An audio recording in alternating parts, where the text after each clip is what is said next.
Salut les gars, salut les amis, j'espère que vous allez bien. Ces quarts de finale ont été spectaculaires, ont tenu toutes leurs promesses. Dans cette vidéo, on va s'intéresser aux deux quarts de finale qui se sont déroulés simultanément à 15 h heure Afrique de l'Ouest entre le Maroc et la Sierra Leone et le Ghana et l'Égypte. Contrairement aux autres quarts de finale dans la vidéo précédente que j'ai publiée sur la chaîne, dans les quarts de finale précédents, c'était quand même assez serré. On a pu assister à des rencontres qui sont arrivées au temps réglementaire sur des scores vierges, mais là, dans cette quart de finale, dans ces deux quarts de finale, lui, la rencontre entre le Maroc et la Sierra Leone est arrivée à un score vierge au bout du temps réglementaire qui a été la surprise même. On va en parler bien sûr dans cette vidéo. De l'autre côté, on a assisté à un autre quart de finale assez spectaculaire en termes de but et en termes de scénario entre le Ghana et l'Égypte. On va en parler dans cette vidéo. Je tiens à le rappeler pour toutes les personnes qui sont amoureux du football africain.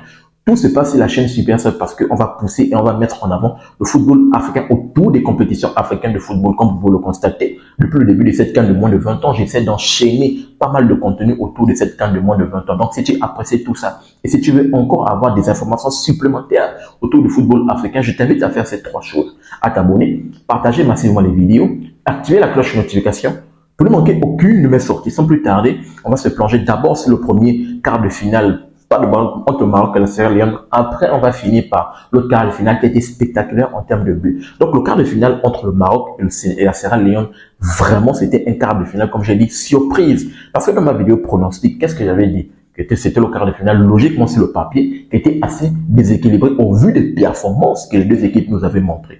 Parce que le Maroc a été la meilleure attaque dans cette phase de poule qui était juste exceptionnelle sur le front de l'attaque. La Sierra Leone montrait également de belles choses autour de leur dossard capitaine de cette équipe Momo Camara. Mais vraiment, on a pu constater que le Maroc, attention, devait tomber dans le piège de la Sierra Leone. Le Maroc devait tomber dans le piège de la Sierra Leone qui a montré de belles choses dans cette rencontre. Je pense que vraiment la Sierra Leone, si le match arrivait au tir au but, pour moi, je pense qu'il avait préparé cette séance de tir au but pour faire mal à cette équipe des Lionceaux de la classe. Vraiment. Et heureusement que les Lionceaux de la classe ne vont pas aller jusqu'à la séance de tir au but. Ils vont profiter, bien sûr, de la fatigue de cette équipe sierra-léonaise au bout du temps, au bout, bien sûr, des prolongations, venir à bout de cette équipe. Déjà, je tiens à rappeler que les Lionceaux de la classe ont crié au scandale parce que dans ce match, il y a eu intervention de la VAR, je pense, à 2 reprises, si je ne dis pas de conneries. Et d'ailleurs, même, il y a eu un carton rouge au bout de la 90e, au bout du temps additionnel de la deuxième période.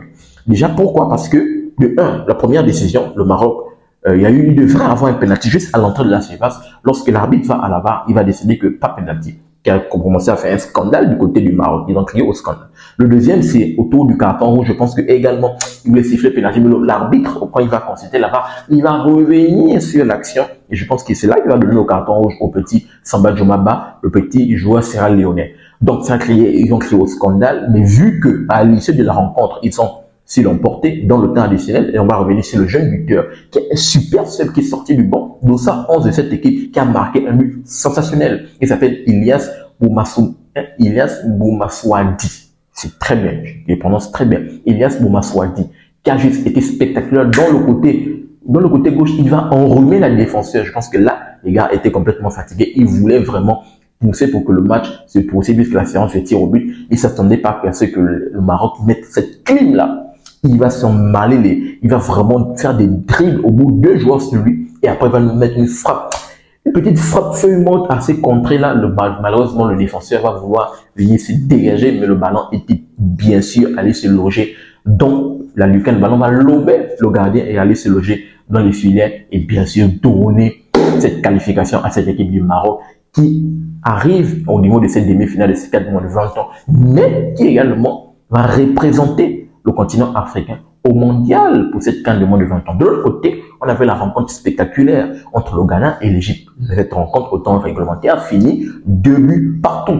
L'Égypte, bien sûr, qui avait bien démarré la compétition, dans le match inaugural face à l'Afrique du Sud, et après qui s'était sabordé en perdant face à la Sierra Leone, en faisant un match nul, je pense, face à la Zambie, et après en s'imposant face au Taïba Stars. Pour moi, dans cette rencontre, j'avais pronostiqué que, attention, le Ghana sortait favori parce que le Ghana était sorti quand même d'une phase de poule assez difficile, avait montré de belles choses dans le groupe de la mort. Mais l'Égypte a montré que plus plus, la rencontre est décisive, plus il y a l'enjeu autour de la rencontre, plus le public est là pour pousser, vu qu'ils sont à la maison, pays haut, plus ils vont montrer de belles choses. Ils sont rentrés dans cette rencontre de la meilleure de façon en menant 2-0 au bout de la 27e minute. Et c'est passé par un jeune petit Aziz sur le côté droit. Spectaculaire. 19e minute, il ouvre le score. 27e minute, l'Égypte mène déjà 2-0 et prend une belle option au niveau de la qualification. Mais attention, le Ghana va mettre ce but hyper important parce que je pense que c'est ce but qui va conditionner le reste de la rencontre. Le but que le Ghana met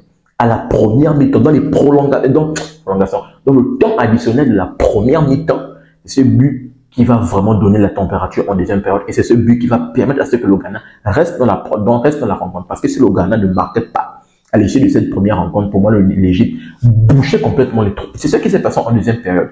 Ils ont complètement bouché les trous, c'était compliqué. Oui, ils n'ont pas joué Cadenacho, ils n'ont pas joué bloc bas. Ils se sont également procuré des occasions. Mais le Ghana, pour vraiment marquer ce but égalisateur, ils ont souffert comme pas possible. Et c'est une fois de plus dans le temps additionnel, ils vont pouvoir obtenir ce penalty qui va être transformé bien sûr par Abdul Hakim. Également, il va transformer ce penalty et permettre à cette équipe ghanéenne d'aller en prolongation. Prolongation, bien sûr. Dans la prolongation, ils vont prendre même un carton rouge, malheureusement, le Ghana.